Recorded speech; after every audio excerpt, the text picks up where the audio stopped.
میرا بڑی صاحب میں ایک سوال آپ سے کرتا ہوں. بڑی صاحب میرا وہی سوال ہے کہ کیا ہمیں اس ملک میں ایسی تنخواہ نوکری کرنی پڑے گی، اور یہ جو کچھ خاندان ہیں اور جو ان پر حکومت پر جیسے بھی وہ بیٹھے ہوئے ہیں، یہ اب دی لا ہیں، قانون کوئی نہیں، سپریم کورٹ کو تالا لگا دیں؟ قاضی صاحب آپ اس بات کو یقین نہیں کریں گے، پچھلے کچھ عرصے سے میں بہت زیادہ لوگوں میں مل رہا ہوں، بہت زیادہ عام لوگوں میں یا بڑے لوگوں؟ آپ بڑے لوگوں کو چھوڑے، میں ان کے بارے میں سخت لفظ نہیں، وہ تو دولت کے تکبر میں خدا اور طاقت کے تکبر میں خدا میں خود دیکھ چکا ہوں، اللہ خیر وہ چھوڑے.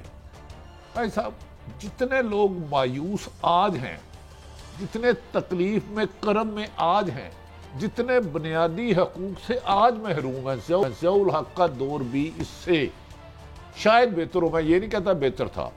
جس ملک کے وزیر داخلہ محترم رانا ثناءاللہ صاحب کہے سپریم کورٹ کے چیف جسٹس کی کوئی حیثیت نہیں، ان کے بھیجنے سے کوئی گورنمنٹ گھر نہیں جا پہنچ جائے گی، گھر بھیجنے کا معاملہ بند ہو چکا ہے، یعنی کہ سپریم کورٹ کا اختیار انہوں نے ختم کر دیا. تو پھر اب الیکشن کے بغیر یہی حیات یہی رہیں گے؟ اگر سپریم کورٹ کے چیف جسٹس اور 3 رکنی بینچ کا کوئی اختیار نہیں، میں تو آپ کیڑے مکوڑے ہیں، جب چاہے یہ رون دے اور مار دے. انسانوں کی حیثیت کیڑے مکوڑے سے زیادہ اس حکومت کے طرز عمل کے آگے کچھ نہیں ہے. جس طرح چادر چار دیواری پامال کی جاتی ہے، ایک ایک شخص کو اٹھاتے ہیں، 8 دن پتہ ہی نہیں چلتا اس کا وجود ہے کہ نہیں، زندہ ہے کہ مر گیا. عمران ریاض کہاں ہے؟ مجھے ایک سوال کا جواب دے دے. اس نے جو غلط ہے غلط کیا ہے، جس نے بھی غلط کیا ہے. میرے لیے ہر سیاستدان قابل احترام ہے، لیکن جہاں ملک میں آپ کی عوام کی جان و مال محفوظ نہ ہو اور اس کے ذمہ دار حکمران ہوں اور وہ عدالتوں کو بھی نہ مانے، تو ادھر سے یہی مناسب لوگ کہنے لگ پڑے ہیں پاکستان سے زندہ بھاگ. پہلے ہمیشہ آج بھی پاکستان زندہ باد زندہ باد زندہ باد، لیکن یہ جو رویہ رکھ رہے ہیں اس سے بار بار مجھے طریقے انصاف سے کوئی ہمدردی نہیں ہے. میں آپ کو گارنٹی دے رہا ہوں، میرے لیے تمام سیاستدان قابل احترام ہے کسی کے بھی. اچھا میں ایک شارٹ اور چلوانا، لیکن اتنا آپ پکڑ دکڑ کر رہے ہو، اتنی ظلم کی داستان بنا رہے ہو. بھئی تو کر لو، کرا لو پھر اگلے مہینے الیکشن. اگر سمجھ رہے ہو عمران خان ختم ہو گیا، الیکشن کا کھیل دوسرا ختم. اگر سپریم کورٹ کچھ نہیں ہے تو الیکشن کیا ہے؟ کا یہ کہنا کہ 30 سے 40 دہشت گرد ہے، یار یہ حکومت کا فیلئر ہے کہ لاہور جیسے شہر میں ایک گھر میں بقول ان کے 40 دہشت گرد ہیں، تو تم کس مرض کی دعا؟ مرضی اس کے آگے دہشت گرد لکھ دے نام. اچھا اب کیا ہے، کیا حالات ہے بڈی صاحب؟ کون سے 8 کہتے ہیں 8 اکتوبر میں اسی الیکشن کوئی نہیں کرانے جو؟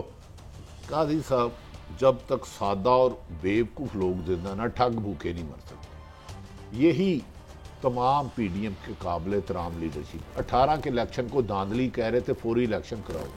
گجرانوالہ کی جو زبان میرے اہم ترین ادارے، میری ملک کے محافظوں کے بارے میں استعمال کی گئی ہے، کاش یہ زبانہ خود سن لیں.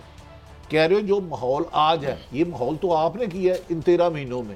آج تو اس ملک میں ایک پتا بھی نہیں ٹوٹا. جس نے 9 مئی کو کیا غلط کیا اسے عبرتناک سزا دے. میں کسی بھی جرائم پیشہ، کسی بھی وائلیشن کے حق میں نہیں ہوں، لیکن جو تم چادر چار دیواری پامال کر رہے ہو، جو صحافت پر تم قدغن لگا رہے ہو، اس کا کون جواب دے گا؟ کون ڈکٹیشن دے رہا ہے آج کل؟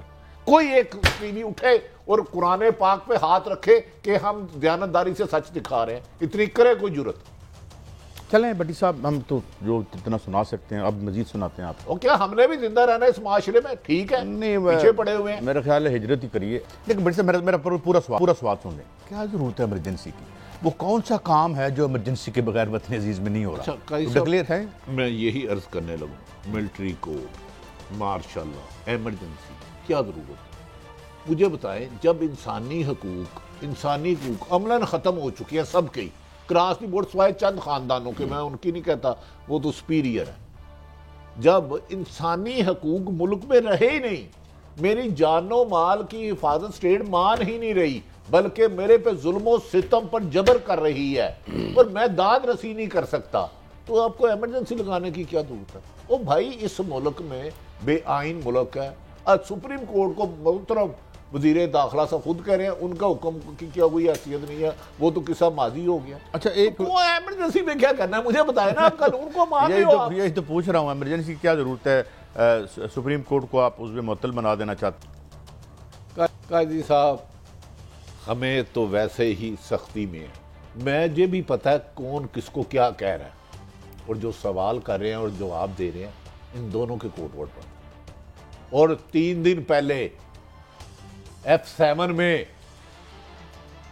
جو بے پردہ چھپ کے ملے اور سامنے ملے اور کیا شرائط رکھی اور عمران خان کو کس طرح ختم کرنا ہے، نہ ہمیں زبان کھلائیں، جانے دیں۔ آپ خدا بنے بیٹھے ہیں، وزیر دفاع ہے، آپ بڑے آدمی ہیں، آپ رات 3:30 بجے آرمی چیف کو جگا سکتے ہیں۔ ہم تو کمزور آدمی ہیں، ہم تو ارشد شریف شہید کے قاتلوں کو نہیں پکڑ سکتے۔ بٹ صاحب میں ایک اور آپ سے تو بے بس ہو گئے، آپ بتاؤ کس کس کا کوڈ ورڈ کیا ہے، اور جب یہ واقعہ کروایا تو کس کوڈ ورڈ سے نواز شریف کو بتایا گیا۔ خدا کا خوف کرو یار، جھوٹ اتنی دیدہ دلیری سے تو نہ بولو کہ سچ بولنے والا ہی شرمندہ ہو جائے۔ بٹ صاحب اب لگتا ہے کہ یہ پی ڈی ایم اور جس کا ایک امپورٹنٹ حصہ نون لیگ ہے، وہ کہتے ہیں کوئی ادارہ نہیں ہے، اسی کلے ہیں۔ قاضی صاحب جس ملک میں چیف جسٹس کے پر جس طرح اٹیک باہر مولانا فضل الرحمان دیگر جماعتوں نے کیا، جس طرح یہ کہہ رہے ہیں، جس ملک میں چیف جسٹس آف پاکستان کی کوئی حیثیت نہیں، اس میں آپ کیڑے مکوڑوں سے زیادہ کچھ نہیں ہیں۔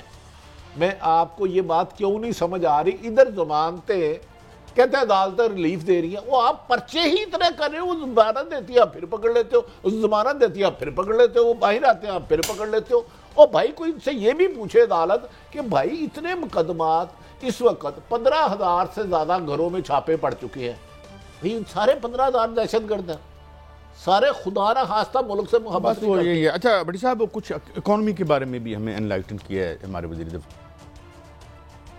بٹ صاحب اب آپ جب سہوکاروں کے آگے معیشت کو ایک اس کے معذور عضو معطل بنا کے پھینک دیں گے، سینس لیسلی آپ ان کی تمام شرائط مانتے رہے، آج آپ کا 130-40 بلین ڈالر کا جو ہاف آف جو جی ڈی پی بنتا ہے اتنا آپ پہ قرضہ ہے، تو پھر آپ دیکھیں نا جو مال دیتا ہے پھر بااختیار تو وہی ہوتا ہے۔ اس وقت پاکستان کا میں بتا دوں کہ سب سے زیادہ جو ہمارا خرچ، سب سے بڑا خرچ یہ کہتے ہیں نا، یہ ادھر عجیب فوج ہے، یہ IMF نمبر 1 بگ آئٹم ہے، اور اس کو ساری وصولیوں کے پیسے اکٹھے کر کے بھی دے دیں تو پورے نہیں ہوتے۔ دس از یور مینجمنٹ۔ کانا کو مل گیا، یوکرین کو مل گیا۔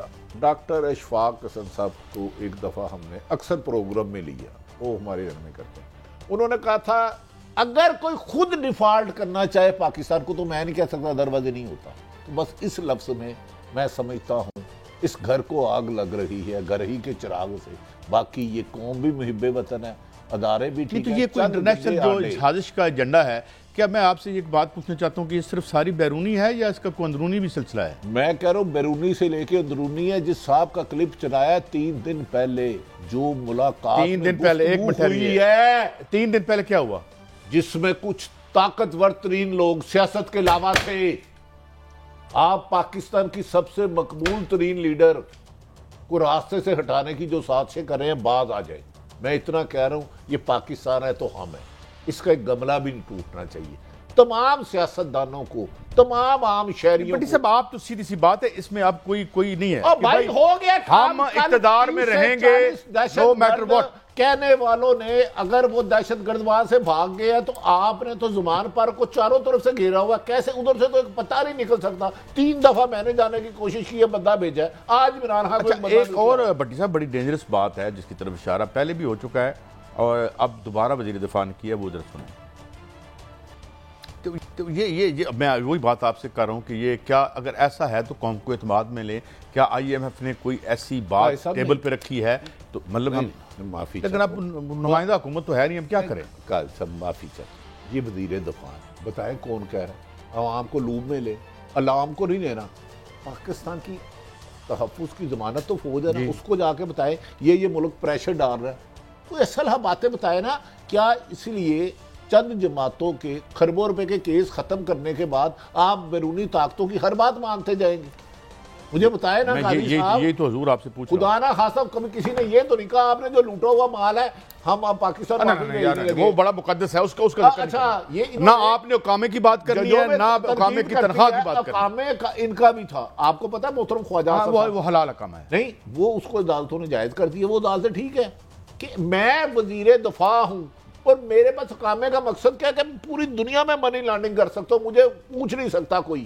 کاما خالی تنخواہ نہیں ہے بھائی. تنخواہ بھی آئی تھی کوئی تھوڑی بہت. بھائی تنخواہ میٹر نہیں کرتی. اگر میں اس وقت یو اے کا کاما لیتا ہوں تو میں وہاں کا نیشنل ہوں. نہیں نیشنل نہیں مطلب ریزیڈنٹ. اور ریزیڈنٹ ہے نا بھائی, ادھر امیگریشن مل جاتی ہے, ادھر نہیں ملتی. آپ اکاؤنٹ اور میں اکاؤنٹ کھول سکتا ہوں اور جون سی مرضی آف شور کمپنیوں میں اپنا پیسہ گھما سکتا ہوں اور مجھے ادھر کوئی نہیں پوچھ سکتا.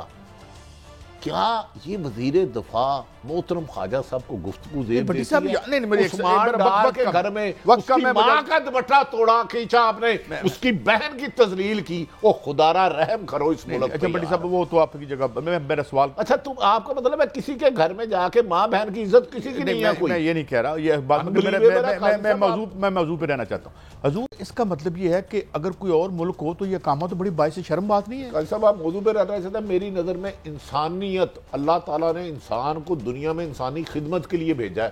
انسان سے بڑا موضوع کوئی نہیں ہے. مسلم لیگ نون کے وزیر خزانہ تھے اور کہہ رہے ہیں کہ اسٹیٹ بینک کے زر مبادلہ کے ذخائر ستمبر تک $2 ارب سے کم ہو جائیں گے. بٹی صاحب ایڈی بری حالت ہے. مفتاح اسماعیل صاحب مفتاح اسماعیل صاحب کہہ رہے ہیں ایتھوپیا کی بھی بری حالت ہے. ایتھوپیا کا تو 60 ایتھوپین جو ہے نا کیا کہتے ہیں اس کا ڈالر آتا ہے. یہ خود کہہ رہے ہیں قسم کا, اس کے مطابق ہم بادی النظر میں ڈیفالٹ ہو چکے ہیں. میں نے پھر عرض کی, یہ ویسے خالد صاحب کہہ چکے ہیں. ڈاکٹر اشفاق اسد صاحب نے کہا تھا پاکستان کو جب تک پاکستان کی حکومت خود نہ ڈیفالٹ کرنا چاہیے نہیں ہو سکتی. بس اس سے زیادہ میری زبان زیب نہیں دیتی, میرے پاس ایویڈنس نہیں ہے جن چیزوں کا ایویڈنس. ہم تو کوٹ کر رہے ہیں نا ان کو ڈاکٹر صاحب. میں کون سا پینٹ کوٹ کر رہا ہوں, میں بھی کوٹ ہی کر رہا ہوں. ہم آپ اپنی طرف سے تو نہیں کہہ رہے نا. میں بیوقوف ہوں, میں پاگل ہوں آج کل سچ بولوں اس جلتی آگ. اچھا بٹی صاحب میں بات ختم یعنی پروگرام کے اینڈ کی طرف آ گئے ہیں. کلوزنگ ہے میرے خیال میں. معیشت کا بھی حال ہمارے سامنے ہے, لا اینڈ آرڈر بھی ہمارے سامنے ہے, سول آزادیاں بھی ہمارے سامنے ہیں. یہ کیا عہد ہے, اسے کیسے مورخ کیا لکھے گا اس کے بارے میں؟ میں بڑا حیران ہوتا ہوں. اور اللہ کرے چیزیں بہتر ہوں.